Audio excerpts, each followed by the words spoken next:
கர்த்தருடைய பரிசுத்த நாமத்திற்கு மகிமை உண்டாவதாக. லூக்கா 18ஆம் அதிகாரம் 7ஆம் வசனம். தேவன் தம்மை நோக்கி இரவும் பகலும் கூப்பிடுகிறவர்களாகிய தம்மால் தெரிந்து கொள்ளப்பட்டவர்களின் விஷயத்தில் நீடிய பொறுமையுள்ளவராயிருந்து அவர்களுக்கு நியாயம் செய்யாமல் இருப்பாரோ, சீக்கிரத்திலே அவர்களுக்கு நியாயம் செய்வார் என்று நாம் வாசிக்கிறோம்.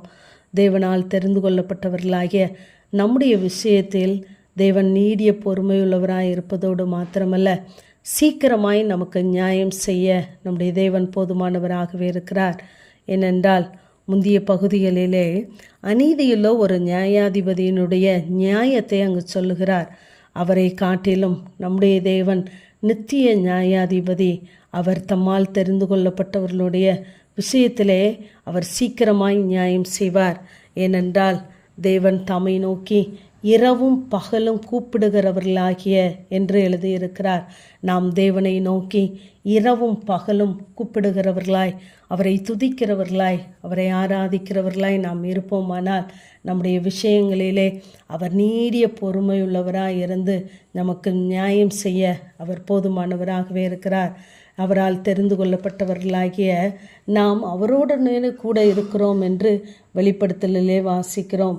வெளிப்படுத்தல் 17ஆம் அதிகாரம் 14ஆம் வசனத்திலே அவரோடு கூட இருக்கிறவர்கள் அழைக்கப்பட்டவர்களும் தெரிந்து கொள்ளப்பட்டவர்களும் உண்மையுள்ளவர்களுமாய் இருக்கிறார்கள் என்று வாசிக்கிறோம்.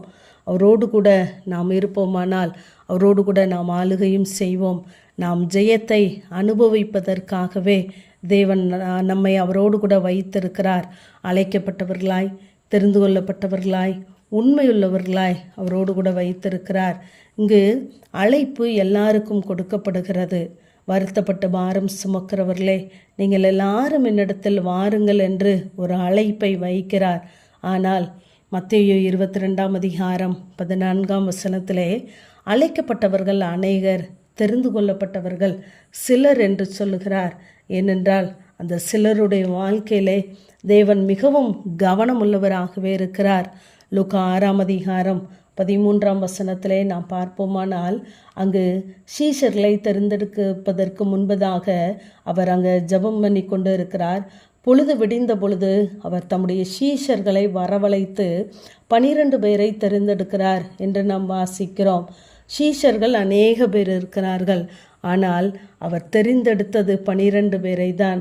இங்கு யோவான் 6ஆம் அதிகாரம் 66ஆம் வசனத்திலே நாம் பார்ப்போமானால் சீஷரில் அநேகர் அவருடனே கூட நடவாமல் பின்வாங்கி போனார்கள். அப்பொழுது இயேசு 12 வரையும் நோக்கி என்று சொல்லி நாம் வாசிக்கிறோம். பின்வாங்கி போனவர்கள் அநேகர், அவர்கள் சீஷர்களாக இருக்கலாம், ஆனாலும் பின்வாங்கி போனார்கள். ஆனால் இந்த 12 பேர் தெரிந்தெடுக்கப்பட்ட சீஷர்களாய் இருந்தார்கள். அவர்கள் அவரோடு கூட பயணம் செய்கிறவர்களாய் இருந்தார்கள் என்று நாம் வாசிக்கிறோம். நாம் எப்படிப்பட்டவர்களாய் இருந்தாலும் இயேசுவினிடத்திலே வரலாம், ஆனால் எப்படியும் வாழலாம் என்று நாம் நினைத்து விட முடியாது. இப்படித்தான் வாழ வேண்டும் என்று தேவன் நமக்கு கட்டளைகளை, கற்பனைகளை வைத்திருக்கிறார். ஆகவேதான் நம்மை தெரிந்தெடுத்து அவருடைய பாதையிலே நம்மை நடத்துகிறார். ஆகவே நாம் தேவனை நோக்கி இரவும் பகலும் கூப்பிடுகிறவர்களாய் இருப்போம். அழைக்கப்பட்டு தெரிந்து கொள்ளப்பட்டவர்களில் ஒருவன்தான் யூதாஸ். ஆனால் பண ஆசையின் நிமித்தம், உலகத்தின் மாயையின் நிமித்தம் அவன் பின்வாங்கி போய்விட்டான். ஆகவே நாமும் உலகத்தை பார்த்து, உலக காரியங்கள், மேன்மைகளை பார்த்து நாம் பின்வாங்கி போகாதபடி அழைக்கப்பட்ட அழைப்பிலே, தெரிந்தெடுப்பிலே நாம் நிலைத்திருப்போமானால் நிச்சயமாகவே தேவன் நம்முடைய வாழ்க்கையிலே, நம்முடைய காரியங்களிலே நீடிய பொறுமையுள்ளவராயிருந்து நமக்கு நியாயம் செய்வார். எப்படி என்றால் சீக்கிரமாய் நமக்கு நியாயம் செய்கிற தேவன் என்று நாம் பார்க்கிறோம். ஆகவே கர்த்தருடைய சமூகத்தை நாம் இரவும் பகலும் கூப்பிடுவோம். தேவனால் தெரிந்து கொள்ளப்பட்ட நம்முடைய வாழ்க்கையிலே தேவன் சீக்கிரமாய் நியாயம் செய்வார். ஆமேன். ஜெபம். பிதாவாகிய தேவனே, குமாரனாகிய இயேசு கிறிஸ்துவின் நாமத்தின் மூலமாய் உடைய சன்னிதானத்தில் வருகிறேன். இந்த நல்ல நேரத்திற்காய் நாங்களுமே ஸ்தோத்திரிக்கிறோம். நீர் எங்களை அழைத்தவர், தெரிந்தெடுத்தவர். எங்களுடைய விஷயங்களிலே நீ நீடிய பொறுமையுள்ளவராய் இருப்பதோடு மாத்திரமல்ல, எங்களுக்கு சீக்கிரமாய் நியாயம் செய்ய நீர் போதுமானவர். எங்களுடைய காரியங்களிலே கர்த்தாவே நீர் சீக்கிரமாய் நியாயம் செய்து உடைய நாமத்தை மகிமைப்படுத்துங்க. இயேசுவின் மூலம் ஜெபங்கள் எங்கள் நல்ல பிதாவே. ஆமேன்.